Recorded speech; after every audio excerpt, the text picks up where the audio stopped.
성경 말씀 요한계시록 13장입니다. 요한계시록 13장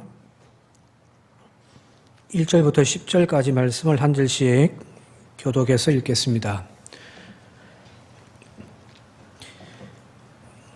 내가 보니 바다에서 한 짐승이 나오는데 뿔이 10이요 머리가 7이라 그 뿔에는 10 왕관이 있고 그 머리들에는 신성모독하는 이름들이 있더라.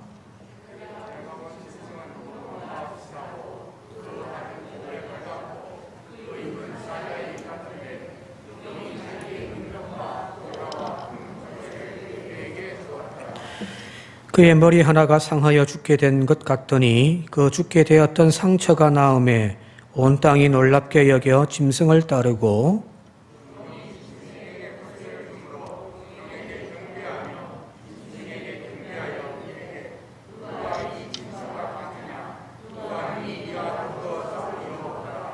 또 짐승이 과장되고 신성모독을 말하는 입을 받고 또 42달 동안 일할 권세를 받았으니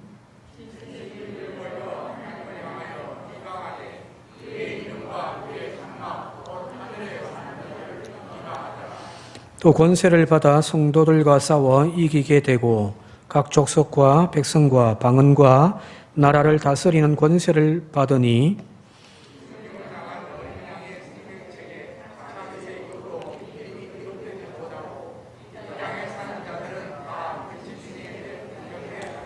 누구든지 귀가 있거든 들을지어다. 사로잡힌 자는 사로잡혀갈 것이요 칼에 죽을 자는 마땅히 칼에 죽을 것이니 성도들의 인내와 믿음이 여기 있느니라. 아멘. 우리 박 집사님 기도를 부흥회식으로 해주셔가지고 제가 오늘 설교도 부흥회식으로 할까 싶은데 그러면 제재키를 못하니까 빨리 하도록 할게요. 지난 시간에 이렇게 용과 여자에 대한 이야기가 지난 시간에 함께 나눴잖아요. 12장에서 그 여자가 마리아이기도 하지만 또 한편에서는 예수를 품고 있는 교회라는 겁니다. 이제 그 아들은 하늘로 올라가시고 남겨져 있는 여자에게 이 용이 분노하여 엄청난 박해를 가하기 시작하더라는 이야기가 바로 12장에 있는 이야기입니다. 천상에 올라가서 미카엘 그 천사장과 싸워서 패하여 땅에 떨어져 버리거든요. 얼마나 화가 나겠어요, 그죠? 그랬더니 그 남겨둔 그 교회를 이제 이 용이 박해하기 시작하는 거예요. 하나님의 백성들을요. 여기 12장 17절을 같이 한번 볼게요. 12장 17절을 같이 함께 읽어보겠습니다. 시작. 용이 여자에게 분노하여 돌아가서 여자의 남은 자손 곧 하나님의 계명을 지키며 예수의 증거를 가진 자들과 더불어 싸우려고 바다 모래 위에 서 있더라. 여기 예수의 증거를 가진 자들과 더불어 싸우려고 있는데 문제는 이 싸움이 일방적이더라는 거예요. 여기 보면 모래 위에라고 하는 단어가 바다 모래 위에 이 표현이 바다와 육지 그 경계선이잖아요. 그죠? 그죠? 해안가라고 하는 표현이 육지의 끝, 바다의 끝이잖아요. 그 경계선, 바다와 육지의 그 경계선. 자, 그리 본다고 한다면 이 용이 지금 그 권세를 가지고 바다와 육지, 땅의 모든 영역에서 지금 자신의 권세를 지금 가지고 교회를 압박하고 박해하는 이야기가 앞으로 나온다는 이야기입니다. 여기 다시 바다 위에 모래, 바다이기도 하고 육지, 이 모든 경계에서 권세를 잡고 있는 자들이 등장하는 거예요. 그게 이제 오늘 읽은 13장의 두 짐승에 대한 이야기입니다. 오늘은 두 개 다 살펴볼 수는 없고요. 앞부분만. 첫 번째, 바다에서 올라온 짐승에 대한, 용은 말 그대로 하나님과 대적하여 인간을 유혹하고 넘어뜨리는 사탄, 총체적인 악의 화신인 거죠. 그 용이라고 한다면은 이 사탄의 배후에서 역사의 직접적인 현장 속에서 그 사탄의 역할을 감당하면서 믿음의 성도들을 박해하고 대적하는 그 실제적인 세력들이 등장한다는 이야기입니다. 자, 오늘 읽은 본문 말씀 1절을 같이 한번 읽어볼게요. 1절에 함께 읽겠습니다. 시작. 내가 보니 바다에서 한 짐승이 나오는데 뿔이 10이요 머리가 7이라. 그 뿔에는 10 왕관이 있고 그 머리들에는 신성모독하는 이름들이 있더라. 첫 번째 짐승이 용은 사탄 그 자체예요. 근데 그 사탄의 앞잡이들, 그걸 현실 속에서 실현하는 실체들이 등장하는데 첫 번째가 바다에서 올라오는 짐승입니다. 자, 바다 하면 참 이름들 낭만적이죠, 그죠? 마드로스 하면 참 좋잖아요. 근데 실제로 그 바다란 잔잔할 때보다는 파도 칠 때가 더 많단 말이에요. 언제나 불안정하고 혼동이 가득하 있는 곳이 바다입니다. 특히 유대인들의 관념에 바다라고 하는, 목포는 항구잖아요, 그죠? 바다를 끼고 있는 도시여서 바다와 늘 가깝습니다만은 이 유대인들의 관념에 바다라고 하는 개념이 없습니다. 그걸 이제 히브리 말로 얌인데요. 이 얌이 쉽게 이야기하면은 갈릴리 호수도 갈릴리 바다라고 되어 있잖아요, 그죠? 어떤 복음서에는 겟세마네 호수라고 되어 있기도 하고 갈릴리 호수라고 되어 있지만 또 어떤 게는 갈릴리 바다 이렇게 됐단 말이에요. 또 성전에 가면은 성전에 그 바깥 마당에 번제단이 있는데 그 번제단 옆에 큰 물 항아리가 있단 말이에요. 그걸 가지고 정결 의식도 하고 뭐 희생 제물을 싣기도 하는 큰 항아리에 담겨져 있는 물을, 그 놋을 뭐라고 되냐면은 그것도 얌입니다. 놋바다라고 했단 말이에요. 그 개념이 없어요, 바다에 대한 개념이. 그러니까 바다에 대한 이들의 개념에서는 바다는 말 그대로 좀 혼돈하고 불안정한, 거기에서 뭐 괴물이 튀어나올 것 같은 그런 이미지로 다가오는 거예요. 쉽게 이야기하면 저는 부산에서 살았거든요. 어릴 때 송도 바닷가 가서 여름 되면은 맨날 놀았습니다. 팬티 하나 입고. 바다가 무섭지가 않습니다. 그래서 이제 바다에서 수영하는 것도 저는 재밌게 한단 말이에요. 근데 창녕이라고 하는 저 내륙에 대구 밑에 그 아가씨는 이 바다가 조금만 깊어도 막 무서워한단 말이에요. 그게 왠지 모르게 무서운 거죠. 이렇게 바다를 경험해보지 못한 사람들은 바다가 무서운 거예요. 자, 여기에서 이제 한 짐승이 나오더라는 겁니다. 자, 그런데 여기서 이야기하는 요한계시록에서 기록되어져 있는 이 바다라고 하는 공간은 앞서 이야기했잖아요. 12장 그 중간쯤 보면은 이 용이 천상에 올라가가지고 그 성천한 예수를 잡기 위하여 하늘로 올라가서 천사장 미카엘과 싸우다가 패배하여 땅으로 내려왔단 말이에요. 던져졌단 말이에요. 그리고 이제 이 땅에서 이루어지는 이야기들이 지금 나오는 거예요. 여기서부터 나오는 이야기들은 현실의 이야기입니다. 어떤 추상의 개념이나 참 먼 미래에 대한 이야기가 아니라 지금 현실에 대한 이야기입니다. 자, 여기서 말하는 바다란 쉽게 이야기하면 지중해입니다. 그림 하나 볼게요. 지금 저기 지도인데 유럽과 아프리카 그리고 중동 지방을 쭉 아우르는 저기 빨갛게 지금 색칠되어져 있는 부분이 바로 로마 제국의 모든 영토입니다. 아래쪽에는 아프리카부터 시작해서 팔레스타인부터 해가지고 뭐 이렇게 유럽으로 쭉 해가지고 모든 저 지역이 다 로마 제국이 점령한 지배하고 있는 땅을 지금 저기 표시해 놓은 거예요. 자, 그 가운데에 지금 하얗게 있는 저 부분이 바로 지중해입니다. 로마 제국이란 저 바다를 쫙 감싸 안고 있는 그 모든 영토를 지배하고 있는 것이 바로 로마 당시의 제국이었거든요. 자, 여기서 말하는 바다에서부터 올라온 짐승이란 바로 여기 로마 제국을 이야기하는 겁니다. 자, 이 바다의 괴물은 엄청난 권세와 힘을 지금 용으로부터 받았잖아요, 그죠? 그 당시에 로마 제국과 견줄 수 있는 나라가 없더라는 거예요. 뒤에 가면 또 설명을 하겠습니다만은 이 바다 괴물이라고 하는 표현이 바로 이 로마 제국 그 당시에 그 지중해 모든 연안을 다 지배하고 있던 로마 제국을 의미를 하는 겁니다. 자, 여기 보니까 1절에 그 뿔이 10이요 머리가 7이라. 그 뿔에는 10 왕관이 있고 그 머리에는 신성모독하는 이름들이 적혀 있더라고 되어 있잖아요, 그렇죠? 자, 여기 뿔이 10개라는 거예요. 이 이야기는 지금 요한이 자기가 창작해서 만들어 놓은 이야기가 아니라 다니엘서에 다 나오는 이야기예요. 나중에 뭐 집에 가서 한번 보시면 될 건데 다니엘서 7장에 다 나오는 이야기입니다. 여기 보니까 뿔이 10개이고 머리가 7이라는 겁니다. 그리고 그 뿔에는 7 왕관이 씌어져 있더라는 거거든요. 자, 지금 이 책을 적고 있는 사도 요한이 살고 있던 그 당시의 황제가 누구냐면 여러분 잘 아시는 도미티아누스 황제입니다. 전에 몇 번 이야기했습니다만은 그래서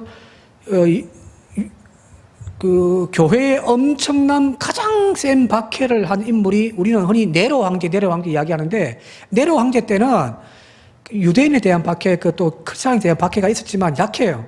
로마 도시 안에서 주로 이루어졌고 이 도미티아누스 황제 때는 로마 전 제국에서 대대적으로 교회를 향한 박해가 이루어졌던 것이 바로 이 로마의 그 도미티아누스 황제예요. 지금 이 박해의 상황에 사도 요한이 지금 요한계시록을 지금 적고 있는 거예요. 자, 이 도미티아누스 황제가 로마의 11대 황제거든요. 11대 황제예요. 그림 한번 보여주실래요? 지금 저기 나와 있는 저 흉상들이 로마 1대부터 10대까지 황제들의 쭉 이름입니다. 위에서부터 1대 옥타비아누스 황제, 티베리우스 황제, 칼라큘라 황제, 다섯 번째가 네로 황제. 그리고 이제 티투스, 10번째가 티투스, 로마의 유대 전쟁, AD 70년경의 유대 전쟁 때 그 예루살렘을 점령하고 불태웠던 그 황제가 바로 이 티투스 황제입니다. 자, 여기까지 10번째, 10황제, 그리고 11번째가 도미티아누스 황제잖아요, 이거죠. 그러니까 이 11번째 도미티아누스 황제 이야기는 조금 빼놓고 그 앞에 10개의 뿔이 나와 있더라는 거예요. 그리고 그 머리에는 왕관이 쓰여졌다는 말이에요. 이 왕관이란 말 그대로 황제를 뜻하는 거죠. 자, 그리 본다고 한다면 지금 이 바다의 짐승이란 그냥 은유적인 표현을 적었지만 로마를 지금 빗대서 이야기하는 거예요. 우리 일제시대를 생각해 보시면 되는 거예요. 일제에 한글을 하는데 대놓고 한가합니까?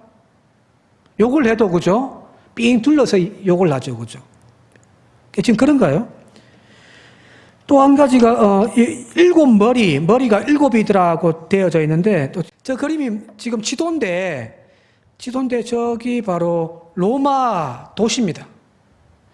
로마 하면 제일 먼저 떠오르는 어떤 이미지가 뭐냐면 7 언덕으로 이루어진 도시입니다.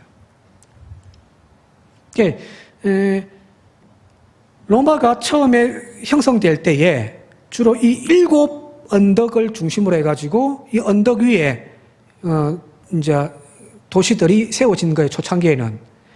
그러다가 이제 도시가 막 커지면서 점점 이제 아래로 다운타운들이 형성되어지고요. 그래서 지금 가도 여러 신전이라든지 왕궁이라든지 어떤 대표적인 어떤 묘라든지 그런 것들이 다 저 7 언덕 위에 다 차지하고 있습니다. 저 아래가 이제 계곡이고 평지에는 우리가 잘 알고 있는 포럼이라고 하는 광장들이 모여 있는 거예요.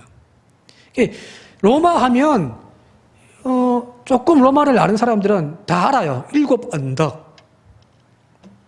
여기서 말하는 7 머리란 바로 이 로마의 지형을 이야기하는 여기 보면 팔라티노 언덕, 카피톨리노 언덕, 아벤티노 언덕, 주로 이제 여기가 초창기 때 만들었던 언덕들이니까. 그리고 7개의 언덕으로 형성되어진 도시가 로마입니다. 로마 제국의 본산지죠. 로마 그 도시 자체. 우리로 이야기하면 일제시대, 일제가 조선 한반도도 하고 저기 만주도 장악하고 중국의 3분의 1을 장악했잖아요. 그죠? 다 자기 땅이라고 했단 말이에요. 그런데 일제의 본토하면 어디예요? 도쿄. 여기 말하는 7 머리란 바로 그 로마 제국의 가장 중심이 되어지는 로마라고 하는 도시에 대한 이야기입니다. 자, 그리 본다고 한다면은 지금 여기 나와 있는 바다에서 올라온 짐승은 그 당시에 그 지중해 연안을 장악하고 있고 엄청난 힘을 자랑하고 있는 로마를 이야기를 하고 있는 겁니다. 그래서 그 머리에는 신성모독하는 이름들이 있더라는 겁니다. 주로 로마 황제들이 일대 황제가 앞서 이야기했던 대로 옥타비아누스 황제 혹은 다른 말로 하면은 아우구스투스 황제라는 거예요. 이 아우구스투스라고 하는 이름도 본 이름이 아니고 옥타비아누스가 본 이름인데 그가 이제 그 사후에 원로원으로부터 부여받은 호칭이에요. 존귀한 자 이런 뜻입니다. 그래서 그 뒤로 황제가 죽고 난 이후로 이제 원로원에서는 어떻게 하냐면은 그 황제에 대하여 신적인 권위를 부여해 주는 거예요. 이 아우구스투스라고 하는 이 호칭 자체가 어떤 신적인 의미를 가지고 있습니다. 그래서 이제 로마 황제를 나중 되면은 신격화하는 거예요. 그런데 초창기에는 그의 업적을 봐가지고 신하들이 원로원에서 그에게 신격화를 부여해 주었는데 어느 순간부터는 이제 자기가 살아있는 동안 나는 신이다라고 하는 거예요. 그래서 로마의 동전을 발행해가지고 로마 전역에 이제 사용케 하는데 그 동전에 보게 되어지면은 뭐 구세주라고 하는 이름도 있고요. 그 뭐 자기를 신격화하여 그 동전에다가 새겨놓은 그런 것들이 많더란 거예요. 로마의 황제는 말 그대로 신이에요, 이제. 자, 여기서 말하는 그 머리들에는 신성모독하는 이름이 있더라. 이 표현이 바로 그겁니다. 그래서 앞서 이야기했던 도미티아누스 황제 같은 경우는 우리 주 하나님이라고 하는 이름이 그에게 부여되어졌습니다. 그래서 도미누스 에 데오스 노스테스 이름이 황제에게 부여되어지는 거예요. 황제는 더 이상 인간의 영역을 넘어선 신이 되어지는 거예요. 그래서 황제 숭배를 하는 겁니다. 그게 바로 로마 제국이었다는 겁니다. 자, 계속해서 2절 같이 한번 읽어볼게요. 2절요. 2절 읽겠습니다. 시작. 내가 본 짐승은 표범과 비슷하고 그 발은 곰의 발 같고 그 입은 사자의 입 같은데 용이 자기의 능력과 보좌와 큰 권세를 그에게 주었더라. 여기 용이 모든 악의 화신인 사탄이 이 용에게 이 짐승에게 현실로 이야기하면 로마 제국에게 엄청난 권세를 그에게 주었더라는 거잖아요. 여기 보니까 표범과 비슷하고 발은 곰의 발 같더라는 표현이 나와요. 이 강력한 힘인데 이것은 다니엘 7장에 나와 있는 이야기입니다. 다니엘 7장에 보면은 다니엘이 환상을 보는데 네 짐승이 나와요. 첫 번째 짐승은 사자, 두 번째 짐승은 곰, 세 번째 짐승은 표범, 네 번째 짐승은 딱히 무슨 짐승이라는 이름이 안 나오는데 그냥 무섭고 두려운 짐승으로 나와 있습니다. 근데 나중에 그 해석을 보게 되어지면은 첫 번째 사자는 바벨론이라고 이렇게 이미 해석을 다 해줘요. 두 번째 곰은 그 페르시아, 세 번째 표범은 헬라, 네 번째 뭔지는 모르겠는데 무서운 짐승은 로마가 되는 거예요. 자, 같이 한번 읽어볼게요. 이 로마를 상징하는 네 번째 짐승에 대해서 다니엘서는 이렇게 되어 있습니다. 7절, 19절부터 20절 같이 한번 읽어볼게요. 시작. 이에 내가 넷째 짐승에 관하여 확실히 알고자 하였으니 곧 그것은 모든 짐승과 달라서 심히 무섭더라. 그 이는 세요 그 발톱은 노비니 먹고 부서뜨리고 나머지는 발로 밟았으며 20절 또 그것의 머리에는 10뿔이 있고 그 외에 또 다른 뿔이 나오매 새 뿔이 그 앞에서 빠졌으며 그 뿔에는 눈도 있고 큰 말을 하는 입도 있고 그 모양이 그의 동료보다 커 보이더라. 첫 번째, 두 번째, 세 번째 앞에서 이루어졌던 바벨론, 페르시아, 헬라 제국 그러니까 다르게 네 번째 등장하는 짐승이 나오는데 딱히 뭐라고 이야기는 못 하는데 무섭고 두려움, 심히 무섭더라는 거잖아요. 그죠? 여기도 나오죠. 열뿔이 나오더라. 다니엘이 한참 앞에, 로마 시대 앞에 존재했던 인물임에도 불구하고 이 로마 제국의 이 황제에 대한 이야기를 지금 정확하게 표현을 하고 있거든요. 자, 이 로마 제국은 지금까지 이스라엘 백성들이 혹은 그 고대 중동 지방의 그 사람들이 경험했던 바벨론도 경험했고 아시리아도 경험했고 페르시아도 경험했고 헬라도 경험해봤지만 그러나 이 로마만큼은 너무너무 다르더라는 거야. 그래서 엄청난 권력과 힘을 가지고 있는 나라가 바로 이 로마 제국입니다. 네 번째 짐승이라는 거예요. 자, 계속해서 3절 4절 한번 읽어볼게요. 3절 4절 시작. 그의 머리 하나가 상하여 죽게 된 것 같더니 그 죽게 되었던 상처가 나음에 온 땅이 놀랍게 여겨 짐승을 따르고 용이 짐승에게 권세를 주므로 용에게 경배하며 짐승에게 경배하여 이르되 누가 이 짐승과 같으냐 누가 능히 이와 더불어 싸우리요 하더라. 강력한 힘을 가지고 있는 그 제국이 지금 로마 제국이란 말이에요. 근데 여기 3절에 자, 그 머리 하나가 상했단 말이에요. 황제들 중에 하나가 상한 거예요. 근데 상해서 죽게 되어진 것 같았는데 그 죽게 되었던 상처가 나와서 되살아나가는 거예요. 지금 그런 이야기거든요. 자, 어떻게 죽었다가 다시 살아나지? 뿔이 막 상해가지고 하나가 팍 부러졌는데 그 부러진 자리에서 다시 새 뿔이 막 나오더라는 이야기입니다. 이게 무슨 이야기냐면 역사학자들이 이 말씀을 가지고 이제 추측해 보기를 어떤 의미냐면은 여기서 상한 뿔 하나는 로마에 의해서 로마의 군중과 원로원에 의해서 축출되어진 네로 황제라는 거예요. 여러분 네로 황제 잘 아시잖아요, 그죠? 혼자 미쳐가지고 자기가 최대의 예술가인 줄 알고 했던 그가 처음에는 잘하다가 나중에는 지금 우리로 따지면 조선시대의 연산군 같단 말이에요. 그래서 네로에게 원로원이 내렸던 그 사후에 형벌이 뭐냐면 기록 말살형입니다. 네로의 모든 기록을 다 말살시켜라. 네로에 관련되어진 자료뿐만 아니라 흉상들, 동상들, 네로가 지었던 왕궁 다 흔적을 지워버립니다. 여러분 잘 아시는 콜리키움 아시죠? 그죠? 콜리세움, 원형 경기장. 원래 그 원형 경기장에 있던 자리가 네로의 궁전이 있던 자리예요. 근데 네로의 기록을 모두 말살하면서 그 궁전을 허물어버리고 거기에다가 일반 시민들을 위한 경기장을 만들어 놓은 거예요.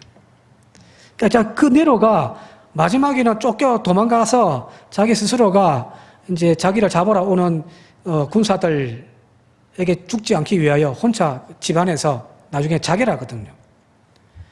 거기 네로예요.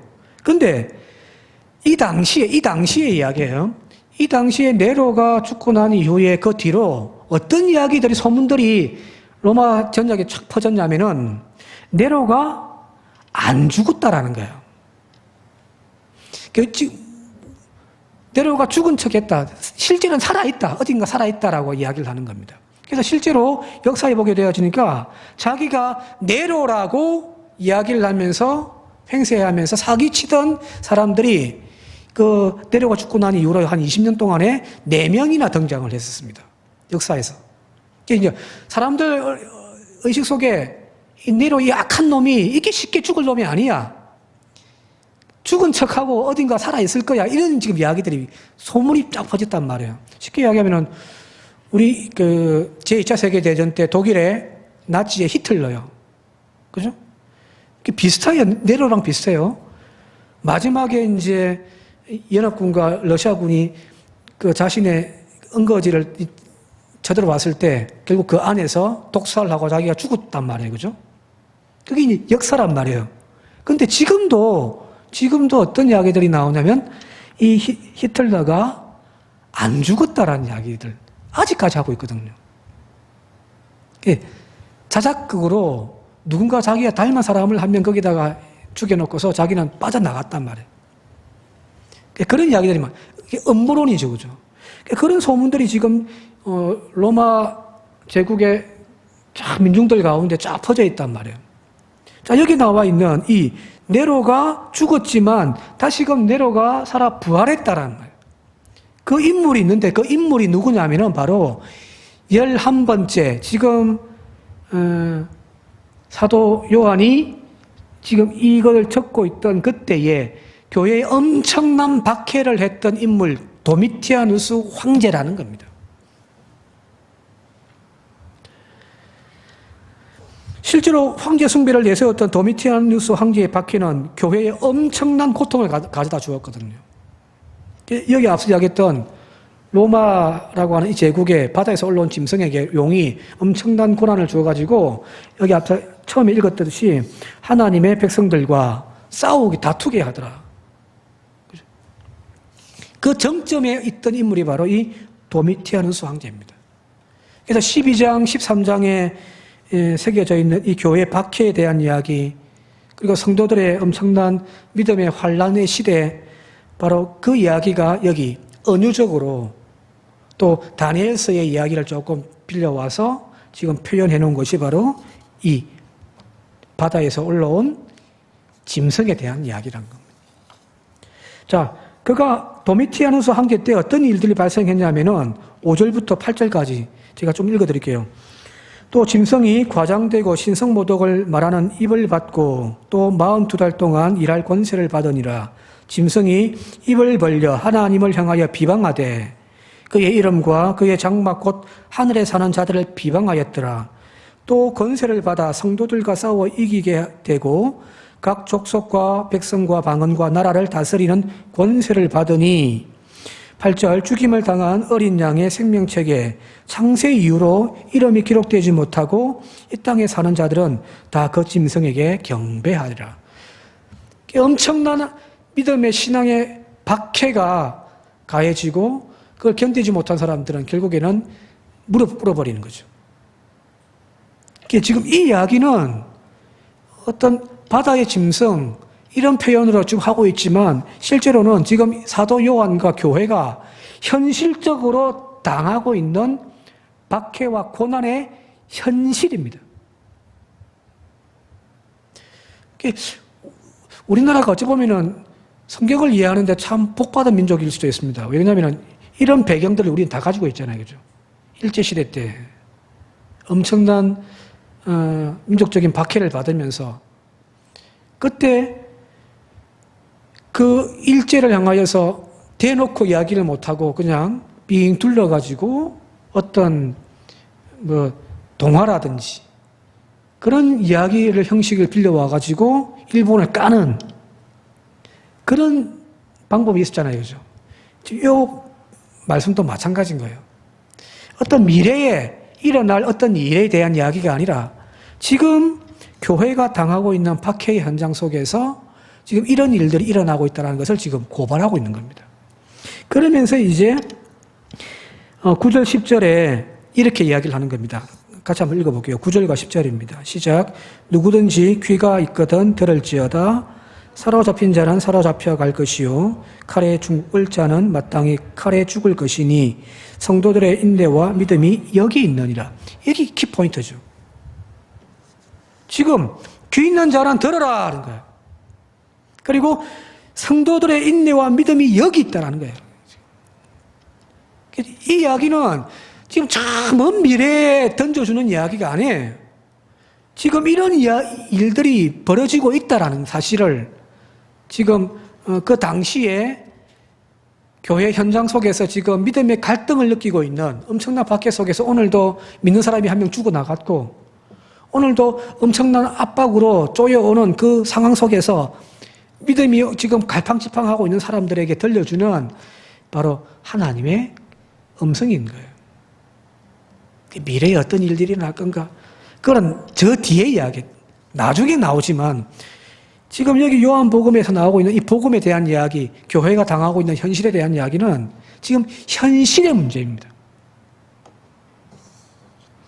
요한계시록을 기록한 목적도 여기 있는 거예요.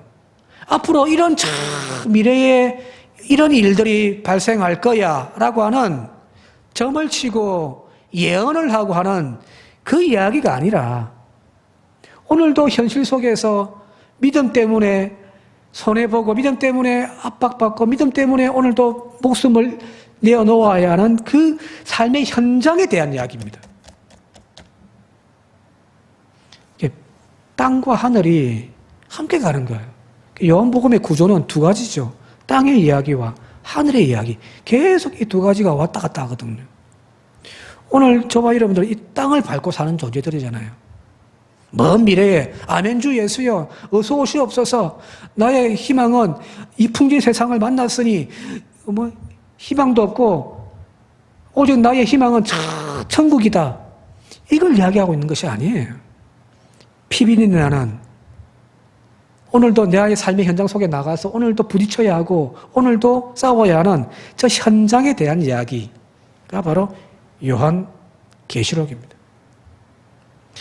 더 자세한 이야기는 또 다음 시간에 두 번째 또 짐승에 대한 이야기가 나오니까요. 그렇게 좀 살펴보도록 하겠습니다. 마지막으로 산상수훈 8복에 여러분들 잘 아시는 산상수훈 8복에 주님께서 하신 말씀에 8복의 마지막이 이렇게 되어 있습니다. 주님께서 하신 말씀이 나로 말미암아 너희를 욕하고 박해하고 거짓으로 너희를 거슬러 모든 악한 말을 할 때에는 너희에게 복이 있나니 기뻐하고 즐거워하라. 하늘에서 너희 상이 큼이라. 너희 전에 있던 선지자들도 이와 같이 박해하였느니라. 초대교회의 현실이 그랬다면 오늘 우리도 마찬가지인 거죠. 힘들고 어렵지만 믿음으로 걸어가십시다. 그 현실 속에서 못 살겠다, 힘들다, 주저앉고 포기함이 아니라 기뻐하고 즐거워하십시오. 하나님의 은혜가 큰 줄 믿습니다. 그런 한 주간 살아가는 저와 여러분들 되시기를 주님의 이름으로 축원드립니다.